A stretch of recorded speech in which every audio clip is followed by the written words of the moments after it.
राधे राधे। आज का विषय बहुत ही पवित्र और महत्वपूर्ण है। जन्माष्टमी के दिन हमें कौन सा भोजन करना चाहिए और क्यों करना चाहिए। जन्माष्टमी केवल एक त्योहार नहीं है, ये वह दिव्य अवसर है जब हम भगवान श्री कृष्ण के प्रकट होने की लीलाओं को याद करते हैं और अपने जीवन को भी पवित्र बनाने का संकल्प लेते हैं। इस दिन का हर एक नियम, हर एक अनुशासन, हर एक आहार केवल परंपरा नहीं है, बल्कि हमारे शरीर, मन और आत्मा को शुद्ध करने का एक माध्यम है। सबसे पहले ये समझना जरूरी है कि जन्माष्टमी व्रत केवल एक धार्मिक कर्मकांड नहीं है। ये व्रत शरीर और आत्मा को नियंत्रण में रखने का एक तरीका है। जिस प्रकार भगवान श्री कृष्ण ने गीता में कहा कि संयम ही सच्चा साधन है, वैसे ही व्रत हमें संयम और साधना सिखाता है। अब बात आती है कि इस पावन दिन पर क्या खाना चाहिए और क्या नहीं खाना चाहिए। जन्माष्टमी के व्रत में सामान्य भोजन नहीं लिया जाता। इस दिन अनाज का त्याग करना सबसे बड़ा नियम माना गया है। इसका कारण यह है कि अनाज को तामसिक आहार माना जाता है और तामसिक भोजन करने से मन में आलस्य, क्रोध और अस्थिरता आती है। जब हम जन्माष्टमी जैसे पावन अवसर पर व्रत रखते हैं तो हमारा प्रयास ये होना चाहिए कि मन पूरी तरह से शांत, सात्विक और प्रभु के नाम में जुड़ा रहे। जन्माष्टमी के दिन फलों का सेवन सबसे उत्तम माना गया है। फल सात्विक भोजन है जो हमारे शरीर को ऊर्जा देते हैं, पचने में आसान है और मन को हल्का और प्रसन्न बनाए रखते हैं। इसलिए इस दिन आम, सेब, केला, अमरूद, अंगूर, नाशपाती जैसे फल सेवन किए जाते हैं।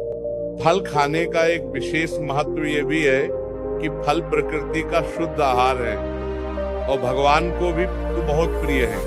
फलों के साथ साथ सूखे मेवे यानी ड्राई फ्रूट्स का सेवन भी जन्माष्टमी व्रत में किया जाता है। बादाम, काजू, किशमिश, मखाने, अखरोट जैसे मेवे शरीर को ताकत देते हैं और व्रत में कमजोरी महसूस नहीं होने देते। सूखे मेवे सात्विकता के प्रतीक हैं और इनका सेवन करके साधक पूरे दिन प्रभु भक्ति में लीन रह सकता है। इस दिन दूध और दूध से बने पदार्थों का भी विशेष महत्व है। श्री कृष्ण स्वयं माखन चुराने वाले, दही खाने वाले और गोपाल कहलाते हैं। इसलिए जन्माष्टमी के दिन दूध, दही, माखन, पनीर आदि का सेवन न केवल परंपरा है, बल्कि भगवान के प्रति प्रेम और समर्पण का प्रतीक भी है। जब हम दूध या माखन का सेवन करते हैं तो हमें बाल कृष्ण की याद आती है और मन में भक्ति जागृत होती है। जन्माष्टमी के दिन फलाहार की परंपरा भी है। फलाहार में कुट्टू का आटा, सिंघाड़े का आटा, साबूदाना, मखाना, आलू और शकरकंद जैसी चीजें शामिल होती हैं। इनसे व्रत के विशेष पकवान बनाए जाते हैं, जैसे साबूदाने की खिचड़ी, कुट्टू के आटे की पूरी, मखाने की खीर और शकरकंद के पकवान। ये सभी सात्विक होते हैं, पचने में आसान होते हैं और व्रतधारी को पूरे दिन ऊर्जा देते हैं। अब ये भी जानना जरूरी है कि जन्माष्टमी के दिन क्या नहीं खाना चाहिए। इस दिन प्याज, लहसुन और मांसाहार का सेवन सख्ती से निषेध है। ये सभी तामसिक आहार माने जाते हैं और इनका सेवन मन को अशुद्ध करता है।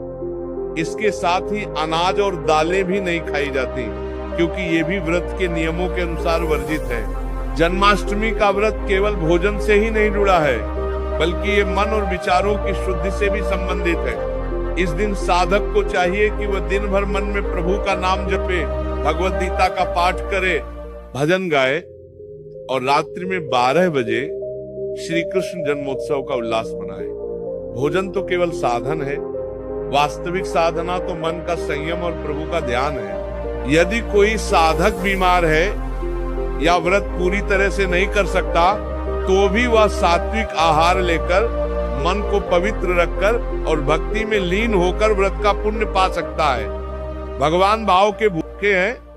नियम तो हमारे लिए है, लेकिन भावनाओं की पवित्रता ही सच्चा व्रत है। जन्माष्टमी के दिन का आहार हमें यह सिखाता है कि जीवन में सादगी, सात्विकता और संयम से ही शांति और आनंद प्राप्त होता है। जब हम अपने स्वाद और इंद्रियों पर नियंत्रण कर लेते हैं, तभी हम भगवान की वास्तविक भक्ति कर पाते हैं। अंत में यही कहना है कि जन्माष्टमी के दिन भोजन को केवल पेट भरने का साधन न माने,